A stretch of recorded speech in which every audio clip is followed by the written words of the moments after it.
ओम नमः शिवाय। स्वागत है दोस्तों आपका हमारे चैनल भक्ति भरा ज्ञान में, जिसमें हम रोज़ आपको श्रावण महात्म्य के अध्याय सुनाते हैं। आज हम इसमें सुनेंगे श्रावण महात्म्य का 6वां अध्याय। सनत कुमार बोले, हे भगवान, मैंने रविवार का हर्षकारक महात्म्य सुन लिया है। अब आप श्रावण मास में सोमवार का महात्म्य मुझे बताएं।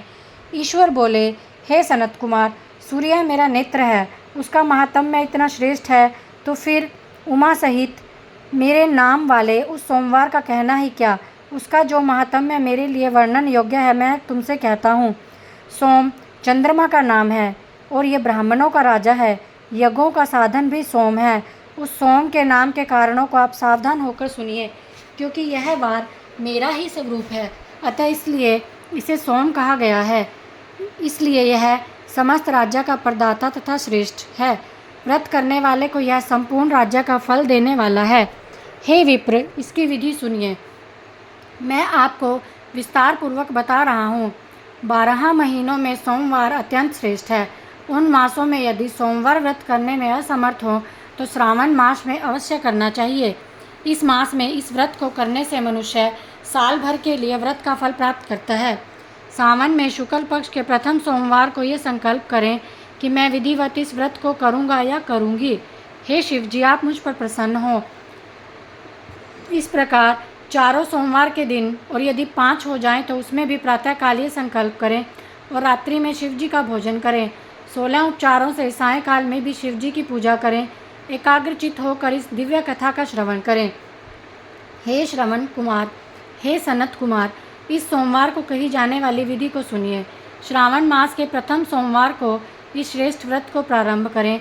मनुष्य को चाहिए अच्छी तरह स्नान करके पवित्र होकर श्वेत वस्त्र धारण कर लें और काम, क्रोध, अहंकार, द्वेष, निंदा आदि का त्याग कर मालती, मल्लिका आदि श्वेत पुष्पों को लाएं। इनके अतिरिक्त अन्य विविध पुष्पों से तथा अभिष्ट पूजनोपचारों के द्वारा त्र्यंबक इस मूल मंत्र से शिवजी की पूजा करें। उसके बाद कहें, मैं शव, भावनाश, महादेव, उग्र उग्रनाथ, भाव, शशिमौली, रुद्र, नीलकंठ, शिव तथा भवहारी का ध्यान करता हूँ।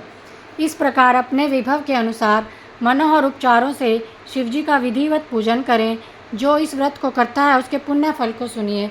जो लोग सोमवार के दिन पार्वती सहित शिव की पूजा करते हैं वे पुनरावृत्ति से रहित अक्षय लोक प्राप्त करते हैं। हे सनत कुमार, इस मास में नक्त व्रत से जो पुण्य प्राप्त होता है उसे मैं संक्षेप में कहता हूँ।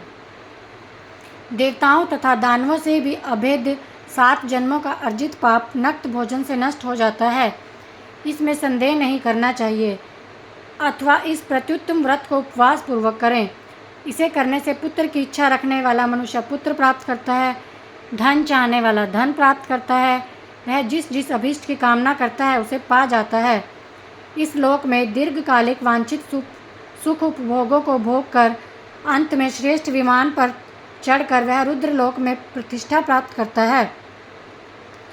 चित्त चंचल है, धन चंचल है और जीवन भी चंचल है, ऐसा समझकर प्रयत्न पूर्वक व्रत का उद्यापन करना चाहिए।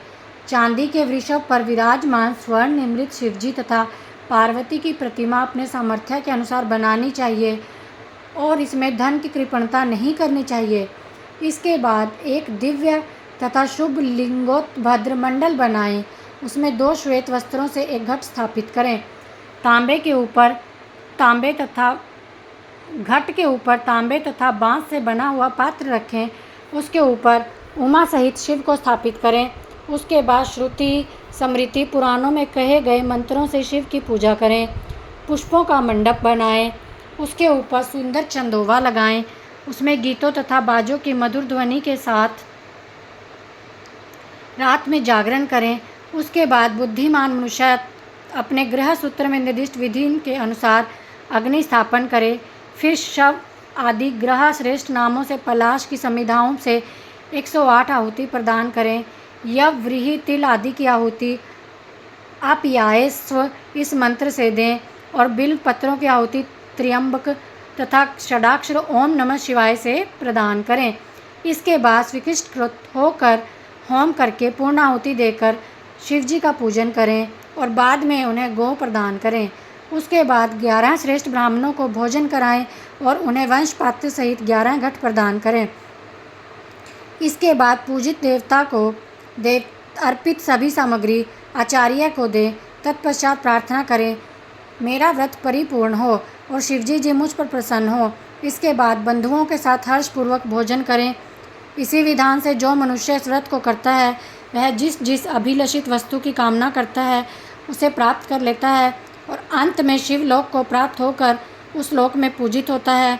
हे सनत कुमार, सर्वप्रथम श्री कृष्ण ने इस मंगलकारी सोमवार के व्रत को किया। इस श्रेष्ठ आस्तिक तथा धर्मप्राण राजाओं ने भी इस व्रत को किया था। जो इस व्रत का नित्य श्रवण करता है वह भी इस व्रत के करने का फल प्राप्त करता है।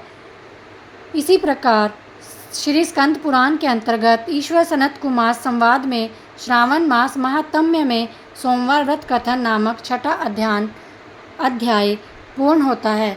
ओम नमः शिवाय।